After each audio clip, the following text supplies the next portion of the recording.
Hi, my name is Dan Paulson, and welcome to part 4 of a series where I'm demonstrating how to take a nested template, a self-healing template that is located inside of the hero's journey, which is located inside of Hinduism, Judaism, Taoism, Buddhism. This is a template that exists everywhere. It's a self-healing template from antiquity, and it emerges, and I'm showing how we navigate that. And I learned how to navigate it because I had to navigate it. It's a little bit different than the hero's journey it plays out in the psyche. I'll post a link below to the first videos that get us up to here, and I'll forewarn you that it's a little bit repetitive. But I want to tell you that that shouldn't be a forewarning. That should be, this is repetitive. All of the teachings are repetitive. All of them teach you how to go in and eliminate this massive stuff that is inside of us, to come to terms with it and learn how to live better lives or have better lives happen as a result. It's a little more complicated than just wishful thinking or trying to raise your frequency or something like that. There's something very interactive that they were doing that today we're not really doing, at least in the West, as we're looking for very fast ways to heal what has taken us a lifetime to accumulate, and we're not really making it. This process shows what they were doing. It was a simpler time, a simpler culture. If you're very busy and you don't have much time to spend on this, well, how much time do we spend on becoming what we are, whether we try that or not? We have years of experience to resolve. When we're continually studying the same things over and over again or exercising a certain pattern of thinking, we're growing neural pathways that is becoming more and more us, and that is becoming more and more a part of our life. We need to extract ourselves from that. And that is a significant part of what this teaches. Okay, first let me just quickly refresh what we've done. We've started out at the top there, the number 1, the call to adventure. That's video 1. That's a self-call. We're on that path. Supernatural aid. That is how we are learning to figure things out before we get there. It really isn't supernatural aid. It is educational aid. It's called supernatural because it looks like it comes from supernatural sources, but that's just the way the story is carried to make it sound fun and to make sure it disseminates. It really isn't supernatural. Nothing that I talk about will be supernatural. It'll all be demonstrable. What we see here is we also have a line, leaving the past. This is something that doesn't appear in this particular one. It does appear in the Joseph Campbell template, and it does appear in probably most teachings. What this entails is either leaving your past behind or leaving something that you are carrying with you in the past. So that's it. This is letting us know as we move on, we're going to be leaving some past behind. Then we're going to move into this video where I'm going to jump right into, after we cross the threshold, what I'm going to do is be working on some of the mentoring and helper stuff right here. You can look at what's right just ahead of this right here. The next place is your dark space. It's where your pile of stuff is. It's where your inner being is that you don't want to deal with, but unbeknownst to us, it's acting, it is controlling our life. It is dictating much of our life by being in place there. Not only the things that we want, but the things that we don't want. The things that we've left in place, that we've stored, that we haven't dealt with, are a part of what is causing our life to flow this way. And there is a barrier that you're going to face as you get there. We all do. This barrier is fear. It's going to be shame, anger, hatred. You know, I'm not sure about this, but I believe in thinking it through that if you have shame, that is going to be the most difficult thing to get through. That if you're just angry or hate somebody for some reason, that will be easier to deal with. Shame brings out some kind of a super fear in people that makes them not want to get past that. So what we're going to do is build up in this area now where I'm playing helper and mentor. And we're going to be talking about how everything works in a way that when we approach this, we become comfortable with it. You know, when you have something that you're very afraid of and you don't understand it, it's very easy to build up and continue and to be afraid of it and to make the fear bigger and bigger and bigger. So what we're going to do here is begin to illuminate things, to look at things, to go face the things that we don't want to face.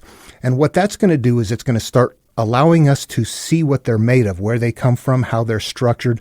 We don't have to talk to anybody about anything at this stage. We're just going to learn to look at the things that we don't want to look at in a comfortable enough way that as we continue to do that and we continue to revisit that it becomes something that is not so fearful. It ceases to become the monster as we understand it. So this area can take a lot of work. The supernatural teaching from myth and religions generally entailed, a fair amount of work with somebody before you go in. The thing is that this is where you get the tools. This is where you learn what to do. They say everybody's path is different, and I would say this is the path everybody really is. This is the path. This is the path inward. And that everybody has different stuff, so you have, different paths.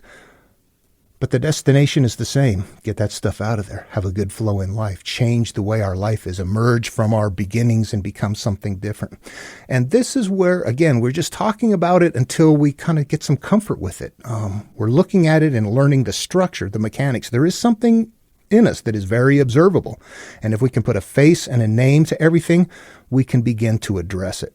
So what I want to talk about in this video is something that I think is mysterious but is important, and that is how do we perceive things that are supernatural? How do we have these feelings? Right before I found my brother, who had hung himself in the woods, I was a kid and I was sneaking out of the house. I was going to get in trouble for leaving the house. My brother was outside on his own, but I was tasked to help my younger brother learn his ABCs. And you don't disobey, but I'm being compelled to disobey. I'm reaching for the door, and just as my hand is approaching it, it felt like, there was nothing there, but it felt like I was just stopped in my tracks by something, and I just froze. And in my head, I heard, "Larry's dead." And I'm a 9-year-old kid. I stopped for a second, and I go, "Well, that's weird." I shake it off, and I go back to my sneak mode, stealthily going out the back door and trying to let the screen door not slam shut and alert my mom. But a couple of minutes later, I find my brother in the woods, and indeed he is gone. What made that happen? There were other things like that. I had many instances that in my life, and we all, or many of us do, and it's enough to make you go, yeah, there's something magical there. There is definitely something there. I don't know how to interact with it. I can't sit here and go, what are they thinking right now? It doesn't work like that, but sometimes things happen. That's what I want to talk about here, because that is incredibly important. This is the one region where I'm going to infer and I'm going to speculate, because this is something that is not directly observable, but I think many of us have observed it. And we're looking for why or how. How did I hear things that I heard?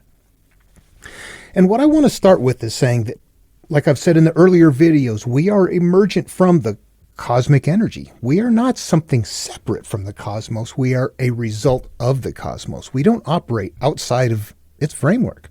The cycles, the energy, the frequency, all of that stuff. We have brains, we have memories, we have the capacity to store. So we've got some other additional things going on, but by and large, we're functioning in that manner, and we're functioning in that field. Here is what I am going to say I think I see happening and how that happens, and that it's not supernatural, but that it is natural, and that it truly does happen. But again, I think it's natural. The human emerges in the physical world. This universe is vast. It's huge. The vast majority of the universe is made up of energy that we can't interact with. The physical part where we emerge is only a very small part of the cosmos. So we are actually emergent from a lot of things that we're not consciously aware of, because we have physical senses that deal with the physical world. What do we have, if anything, that deals with the rest of that?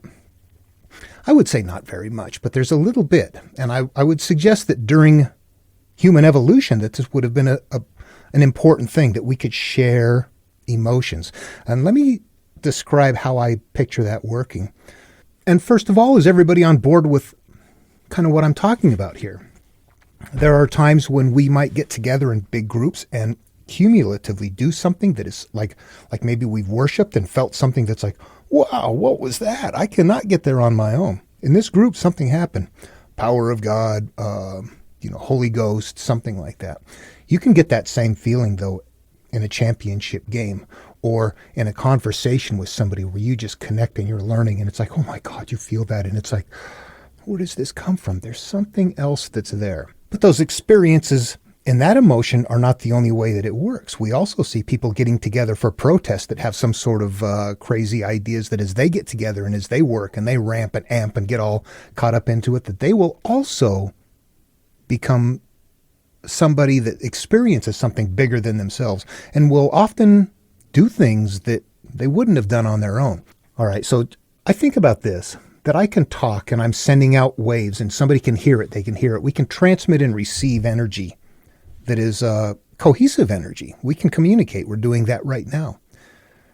And we're doing that with energy, frequency, and there is also the capacity to see. We can see some energy. So some of this energy that's in the cosmos, in the physical realm, we've got a couple of sensors that allows us to interact with that. And what I'm going to suggest is that this central nervous system and the glands in the brain act as another sensor, but a very light sensor, and it's hard to see it. This sensor would be in place if we're emerging and somebody off in the distance sees the lion sneaking up and they have a, oh my God, feeling. If that radiates out into the field, whoever catches onto that's got a better chance of survival than the ones who don't. Those are the people that don't figure this stuff out. Yeah, they're not everybody is as sensitive as others. Sometimes we get gut feelings that help out. Not always, though. A lot of times that doesn't happen. A lot of people would call coincidence, but there's times where, for me to think Larry's dead, the only time in my life, for no reason whatsoever, and then to find him dead, I don't see that as a coincidence, although it could be. I still see that as, no, I felt that. I sensed that. It wasn't a passing thought. It stopped me in my tracks. There was something that was deeper there. And if you feel that and you believe that, then this is what we're looking for. What is that? How does it work? How can it work? And I do believe that the brain, electrochemical, connected to the glands in the body, connected to the central nervous system, are the parts that constitute our own connection to that field, but that we're all connected to that field and that we all help very lightly within that field. I think it's a very close proximity sometimes. People around the world can feel radically different from each other. You get people in a group that are all hopped up on something and whoa, just really big amplified emotional condition can come out. And so what I am suggesting is that we can sense in that field, but that's from the time of then until now, we have developed so much more in our brain. We have developed the capacity to communicate, but we've also developed the capacity to feel shame. I don't know if they did back then. At some point in time, I think animals growing up and playing with each other don't live on with shame. They get over that stuff. Humans don't. And it becomes very problematic for us as a species. These are emergent things, but I think that what I see, based on my own life, how I had a tough beginning was putting me in places where I fit. That within this field and within what I'm learning and what I am holding inside of me, that these are actually stored as energy under a certain charge, a certain emotional state that causes me to continue to flow in life in a way that connects me with those. My mind is looking for those to match up. That's probably not what it was there for to begin with. We were looking for happy things. Oh, we found food over there before. We survived over there. We escaped over there. We found shelter over there. We're looking for happy things. But everything happens. There's two sides to everything. So the bad stuff is going to be there as well. But that what happens with us is we accumulate things and we feel we're radiating this. We feel it in our body from our own bad feelings. We can also, however, feel good from outside as things are grouping up. So we begin to see, is there a two-way communication, just a sensation going on? I can sense a field, and I can radiate into the field. It's a very light field. And depending on what it is, it might be stronger or not so much for us. But I begin to see that, that field is in place and that we can connect with each other. And that here is where we find Jung's collective consciousness, or the Akashic records, the place where all the answers are, and we're disconnected from them because this massive stuff that we have in between us and that. But that within this field, the stuff that we're carrying up in here is what's dictating the flow through life. And that is why it is so important to change what is up here, because the way your life is unfolding, there's a reason for it. Look at what's happening. It's not magical. It's not mystical. It's not spirits that are gracing you or hurting you or anything like that. It's the things that are being held up here. So these things are unfolding and people are becoming aware of things, and they're being alerted. Oh, something was going to happen. That was my guardian angel. That was my nature spirits helping me along the way. That's a cosmic alignment. Whatever their belief is might be something that happened. It was outside of my five senses. It's actually coming into the brain from the unconscious instead of the conscious. So it looks like, ooh, that came from outer space someplace. It does. But it's not magical or mystical. It is a field that we're connected with and we're sharing within. But the more that we find that mysterious, and the more we look for it, and the more we look outward, and the more we want to interact with it, and the more we focus and focus and focus on it, and then have something happen, we go, there, look, that's it. There's proof right there. That's us doing it.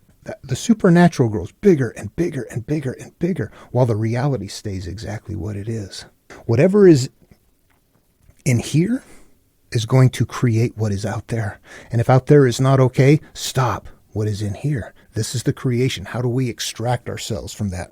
That is what we're looking to do. And I'm going to not keep this video going on because I would like it to stay here on this one topic, but I'm going to continue to talk about different things in this mentoring and helper area, because this is where I can go. That's it. I can keep throwing all the things out there. Here's how it works. Here's why it's working.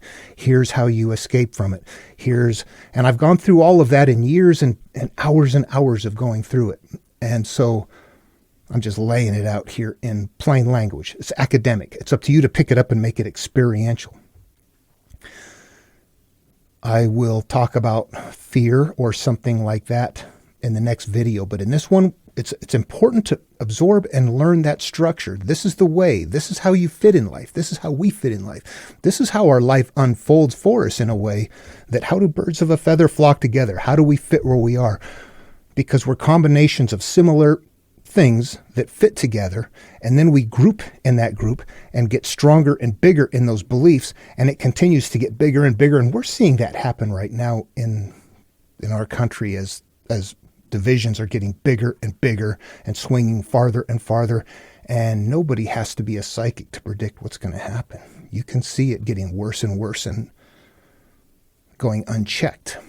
So what's going to happen? Yeah, there's a train wreck coming, and all you can do is watch it. Unless we can get off the train. If everybody gets off the train, it'll be all right.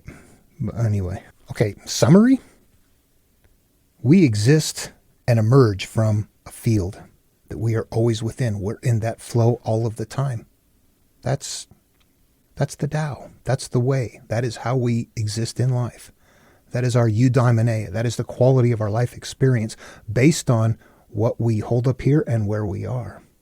And that to change life, we change this up here because we are in that flow. It's not just a matter of being within ourselves thinking I'm an isolated individual. We are in a flow. And as an introvert, I don't like that.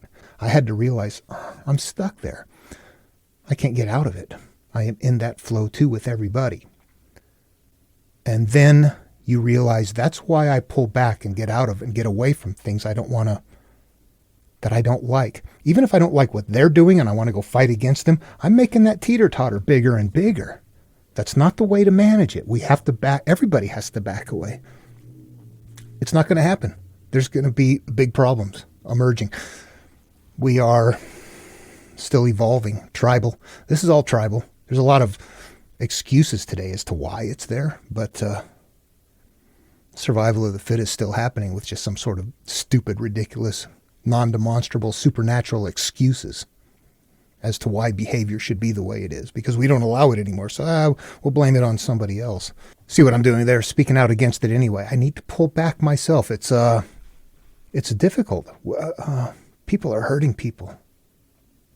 And even though within every group they say, oh, we love and we care for everyone, if you step back and look, you realize they all do care and love for their tribe. Some people have, the whole planet as a tribe. Well, many do not. Most do not. At any rate, okay, that's the importance of going after this massive stuff. This massive stuff dictates your life, parts of it. We have to understand that what we're carrying is something we might need to leave behind. Not because we did something wrong. Maybe we did. Maybe something, whatever the reason is, if we don't leave it behind, we're going to continue to live suffering from what we carry. We will just keep looking at it, though. I haven't gone after looking at anything very specifically yet. It's more of a broad overview of, oh, I see, we're kind of stuck in here. And the reason I have to, we're in a flow. And the things that we hold inside create little rudders that bring us off course. And if we don't, or big rudders, in order to get the smooth flow we want, we have to extract all of those things. I almost left this out. I had to go back and edit it in. I had to come to terms with explaining, how did I hear Larry's dead? That was my question. That drove me a lot. There was something mystical there. And what I realized at the end of the day is that there's two brains in action, his and mine. There's this field. There is all of this going on. There's intense emotion. He and I are mutually abused. He is committing suicide because he wants to go to heaven. He wants to leave. But at some moment I'm away from him and I can't be with him, and he's got a rope around his neck and he steps off his stump and he's got himself in a position where he cannot change his mind. There's nothing around for him to grab onto. When I found him, he was... And I would imagine at that time he would have called out in his mind intensely with, anguish and pain to who he lived his life with. And I'm some little kid that can't do anything. And it probably came to me at that time, but not until I'm in some other kind of a mental state does it come to me. The answer comes to me. It was already there, and it was already in my mind. I just had to be quiet enough to hear it. That is what I think happened. Okay, I tagged that on the end and then said, see you next video. And then I listened back to it and thought, ooh, that's a bad way to end it. I'm okay. It's been a lot of years. There's a point where you have to move on from things, and it's not easy. That might be my most difficult thing. It's the one that I still struggle to reconcile, that he took his life to go to heaven to avoid the abuse in a Christian home. The irony is incredible. It did drive me a lot in life. At any rate, no, everything is fine. And the reason that I am exposing it raw like this, again, I've said it all along, but I want you to know that I took this path. I'm not just telling you, here's what I think you should do. Well, we got a world of that. Not many people tell you what they did. And I believe that's the best way to proceed here, to demonstrate it. It allows people to see things. Again, I didn't have this. If you recognize what's going on and you see there's fear and you know there's something that you need to take care of, and you have somebody you can talk to, a good friend, psychologist, something like that you're safe, go for it. Bust right on through. I'm going to stay here because I can't do that for you. I'm going to stay here and keep talking about all of the reasons why it's best to go ahead and do that, and to see the bigger picture of where we emerge from, hoping that other people are not hoping, offering the opportunity for other people to come along and say, hey, I think I like that idea. I'm going to try that. That's the demonstration. It is interactive, and we can change our lives. And today I feel really good. Most of the time. Love one another. See you in the next video.